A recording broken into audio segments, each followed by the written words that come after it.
On our first and second attempt to take a look inside the Detroit Animal Control Center, we were denied access.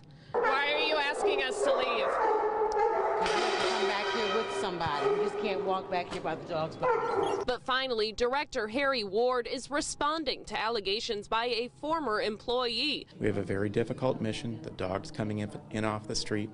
We don't select who's coming in. They're all suffering from the life that they've led up to this point. At our request, Ward showed us a portion of the facility. He says it's tough to find room for all the dogs needing care, and they do their best to quarantine disease, also admitting there are sometimes rats and cockroaches. So are you arranging to have it released I don't with know supervisor? what I gotta do. I don't have the money to get my dog, but my dog that's back there now, that's still back there, she looks like she sick. This woman is one of many telling Fox 2 her dog was wrongfully held at the center. We have the same problems with diseases that all shelters that basically have to take all dogs come in. The problem with the population on the street, even the owned population, is it's unvaccinated. I picked up 2 of them. There's a 3rd one missing. Instead of giving us answers, we were asked to leave. We want to know if this dog is alive or dead. Can somebody tell us that? Nobody's giving these two an answer, so we're these people. You're not supposed to film in here, sir, unless you have permission, and you know this that. is a public place. Taxpayers pay for this place. But he's not supposed to film without permission. And you guys are supposed to give us an answer about a dead dog. I'm not supposed to answer to you. Still, no answers from her or back in the office from Director Harry Ward. Then they called the police. It's a bunch of bull. I just want to know where my 3rd dog is. Citizens offering help have been turned away. Today, they demanded to see what's really going on behind the locked red doors. Excuse me, you're not allowed to go back here, sweetheart. Call the police! Call the police! You're not allowed to go back without an information. Call the police! Police were called in, and after a short sit-in, a visit from the health department director. Are you releasing Harry Ward? I can't answer that question right now. Why not? No, we haven't made a decision on it. Are you working on making a decision? Is it up for discussion? Absolutely. Like I said from the very beginning, we are absolutely looking at every aspect of animal control, including the leadership. The city now promising changes will be made by January 1st to leadership, the facility, and procedures. They say shots were fired at them from a house where a search party went to look for the girls earlier today. Fox 6's Hannah Jewell joins us live right at the scene. Hannah, what can you tell us at this point? Well, first I want to share some good news. I just spoke to the family of these 2 missing girls, and they say they've been found safe just moments ago. They say they're bruised and shaken up, but haven't told them yet what exactly happened to them. Meanwhile, tension is still growing out here. There's a crowd of about 200 people. At one point, about a half hour ago, they started breaking windows of the home they say is where these girls were taken to. They say this home is known for child human trafficking, and they're frustrated with police. They say they've tried to do something about this as a neighborhood for a while. They don't believe police have listened, so they took matters into their own hands. The family of these 2 found say this is what we were asking for in the first place. We needed action. These are our children. I've spoken to some other people out here who say, one woman telling me that her daughter was abducted and taken to one of these houses a year ago, and she's been calling for action. She's done her own independent investigation, and she says she's found 6 houses on this block connected to human trafficking. So out here, it's just a lot of frustration. A lot of people are just upset. They want justice. They want something done. This is their neighborhood, their children. So police are out here, but you see they're standing by here. We're at 40th and Garfield, and we just saw over here a meeting between Mayor Tom Barrett, Chief Alfonso Morales, and community activist Tracy Dent. This is where we see a lot of the police setting up as sort of a station, as we also see some more tactical units moving in towards the area where this fire happened. There's a lot of frustration here, a lot of emotions running high. We've seen people throwing bricks through glass, a chair through glass, pulling down porches of several houses here, calling for justice for human trafficking victims. They say this has been a problem in this neighborhood for a long time. Our middle child fell off his bike, just fell to the side, and got 2 buckle fractures on his wrists because his bones are so brittle. The Mays are joining a growing class action lawsuit against the city and state, asking to be paid for damages to their house and health. Their lives were not valued because of their economic status, and that's the problem. Could this have happened anywhere? No, it wouldn't have happened in Birmingham. It wouldn't have happened in Troy. Tens of thousands of city residents blame the water for other health issues, including rashes, cancer, and lead poisoning. The water was recently switched back from Flint to Detroit after 14 months of complaints and protests. But the water is still toxic because all the pipes were contaminated. Every day, the water has a different color and smell. Today, it's bluish green, meaning there's copper in the water. Once the second most powerful government official in Detroit, now being ordered by a judge to pay his former mentee $250,000 in damages for battery and emotional distress to the plaintiff. On 2 of the 3 counts, the jury sided with the plaintiff, a former Detroit Frederick Douglass Academy student who accused Pugh of pressuring him through text messages into making a video of himself performing a solo sex act.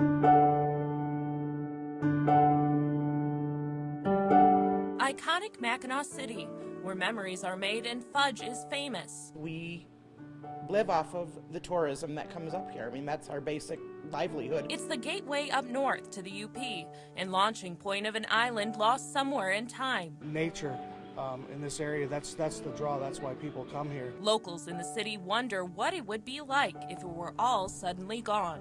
We're all concerned, but are we overreacting? If the pipeline destroyed our ecosystem, we'd be in trouble. Worried about a large, highly active 62-year-old oil pipeline lying beneath these currents.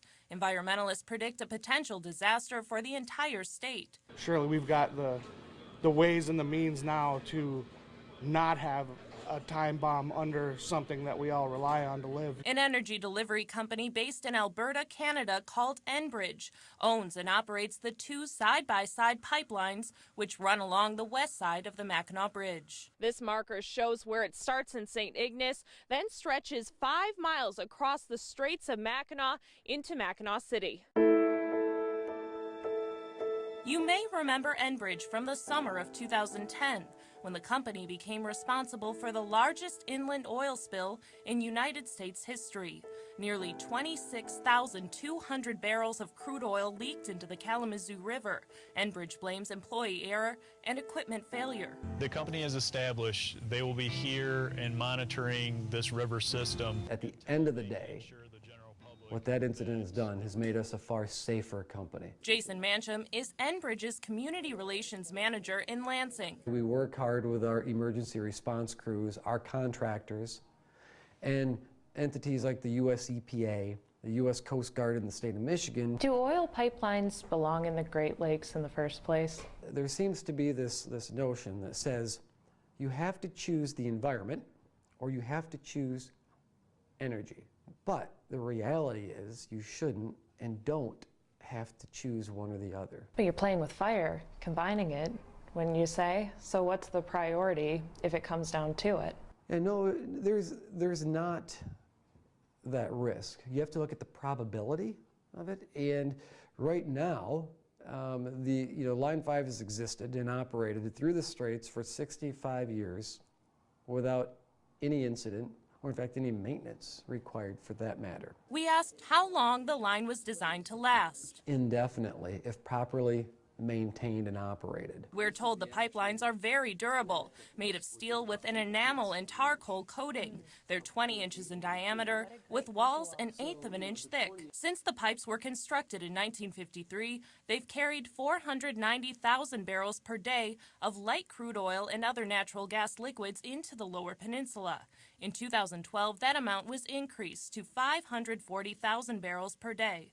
Most of the materials are then refined and sent back to Canada. The best and the safest way to move it is via pipeline. Manchin also says safety precautions are in place to protect the lakes from a leak. Underwater cameras monitor the lines, and at each end of the straits, Enbridge facilities with emergency shutoff valves. But those measures simply aren't enough, according to Dr. Dave Schwab, a scientist at the University of Michigan, and Dr. Mike Schreiberg of the National Wildlife Federation. The worst place in the Great Lakes to have an oil spill. The Mackinac Straits are a very unpredictable place for where the oil is going to go. Dr. Schwab has conducted studies on the Great Lakes for 40 years. People don't realize how strong the currents are in the Straits of Mackinac and how rapidly they change. He's showing his findings first to Fox 2. I ran hundreds and hundreds of spill cases under different weather conditions to show which way oil could move, how fast it could move. He says the vast amount of coastline that would be impacted is troublesome. The area that could possibly be impacted by a spill extends from Saginaw Bay up to the Straits, down almost to Grand Traverse Bay. So it's a huge area. The National Wildlife Federation decided to take a look at Line 5 themselves. We know that there's been some corrosion of the pipes, and that's generally what causes spills and leaks. But Enbridge has not, after repeated requests, both from the state and from organizations such as my own, they have not released that safety data. They found the pipelines covered in trash and zebra mussels, but more alarmingly is what they didn't find: missing support beams required by federal law. Enbridge and the state of Michigan say they have now been added. Do we trust this company to say, yep, it's okay, everything's all right, you can entrust the Great Lakes to us? Or do we as a state and as a group of citizens want to take control of that? Down in the city of Marysville, similar requests by water treatment supervisor Barry Rubel have also gone ignored by Enbridge. You lay out what you know of pipelines that are there, if we get any other prints from other companies or where yours are at, and reached out a couple times and never materialized. Marysville is located on the banks of the St. Clair River, another body of water connecting the Great Lakes where we found oil pipelines running across the bed. Sources tell us there are 16 pipelines ranging in size and age, many carrying oil and other hazardous materials. Depending on where the location spilled, St. Clair would probably be out of the picture as well. The pipelines are owned and operated by a variety of companies. The oldest were built in 1918 and currently lie idle, but they could soon be transporting crude oil if a highly debated permit is granted to Plains All-American Pipeline based in Texas. Rubel says the pipelines lie just yards from the plant's intake for drinking water. You could potentially, with all this equipment, pass it through your plant and out to the distribution system into people's homes. And it's the number one reason why we'll always have it here. Rubel is referring to a hydrocarbon detection network set up through a federal grant to 14 communities along the coast in 2006. These plants, from Monroe to Port Huron, provide water for more than 4 million people. But the grant money ran dry. Then half of the communities stopped using the system, not wanting to fund it themselves. There's about 6 different locations that are still online. And to be totally honest, if the other 5 drop out and it's just us, we're going to be on it forever. The state of Michigan has recently come up with a plan to oversee the safety of all oil pipelines. We're looking for the best and the brightest to really take a look at what we have going on in our straits. Attorney General Bill Schuette holds a seat on the Petroleum Pipeline Task Force Board, which was formed by Governor Rick Snyder. In May of 2015, Governor Snyder first announced the formation of a task force publicly after protesters crashed his speech during the annual Mackinac Policy Conference at the Grand Hotel. To keep Michigan pure, it's time to decommission Line 5. Board members say the next big step is scheduled for June 1st, 2017, when the board will present a risk and alternatives analysis to the governor. We'll figure out exactly what the best alternative is, whether it's a pipeline around the lakes, whether it's using boats. We've reached out to Governor Snyder for comment, but so far, no response. The Attorney General has said we wouldn't place a pipeline in the middle of our crown jewel, Great Lakes, today.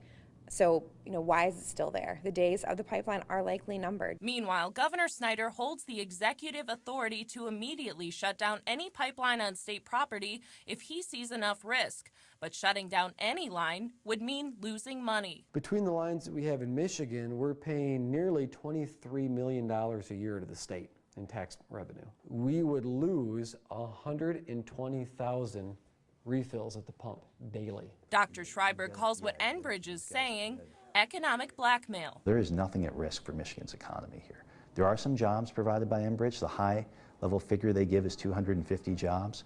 So to compare those 250 jobs to all the jobs in recreational tourism alone in northern Michigan. When you boil it down, this comes down to trust. How do you expect the people of Michigan to trust Enbridge after what happened in the Kalamazoo River? Yeah, there's no doubt that what happened in the Kalamazoo River is a game changer. It takes time to rebuild that level of trust, but that's what we're doing now. The fate of the lakes is ultimately up to the people and what we choose to see and believe. Look at the bad things that have happened. Geez, Flint. And nobody wanted anything like that to happen.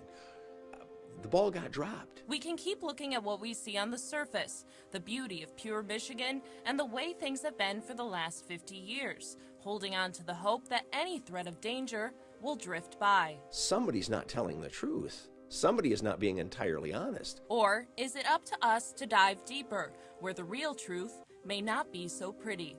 Hannah Saunders, Fox 2 News.